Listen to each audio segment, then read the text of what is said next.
คือแบบเราไม่มีคัตเตอร์เลยแบบจัดโต๊ะใหม่แล้วคือแบบของเก่าๆก็คือทิ้งไปหมดยังไม่ได้ไปซื้ออุปกรณ์อะไรเนี้ยมาไว้ที่โต๊ะเลยนะคะ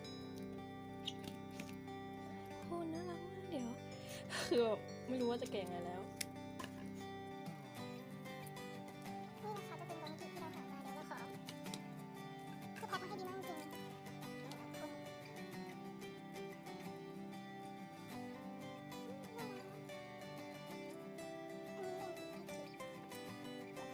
เกิดอะไรขึ้นกัดไหม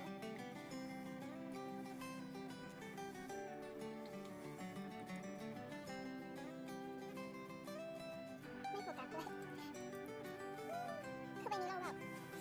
ตอนแรกอะเราหานิกกี้ไบเกอร์แต่ว่าคือทางร้านอะเขาเสนอกองมาให้แล้วคือเราเห็นว่านิกกี้ฟีเวอร์เราก็คืออยากได้เหมือนกันนะคะเราก็เลยบอกว่าแล้วคือมีน้องคนนี้อยู่ด้วยซึ่งเราก็เพิ่งไปซื้อนิกกี้ไบเกอร์มาอีกแล้วก็ได้ใบนี้มาอีกด้วยนะคะก็คือตอนนี้เรามีอยู่2 ใบน่ารักมากนิกกี้นะคะโอเคประมาณนี้เราชอบนิกกี้ฟีเวอร์ใบนี้มากทุกคนคือเราแบบคือตอนแรกเราตามหาไอดีนิกกี้กับนิกกี้ไบเกอร์นะคะแต่ว่าได้ใบนี้มาแทนก็คืองงมากแต่ก็แบบ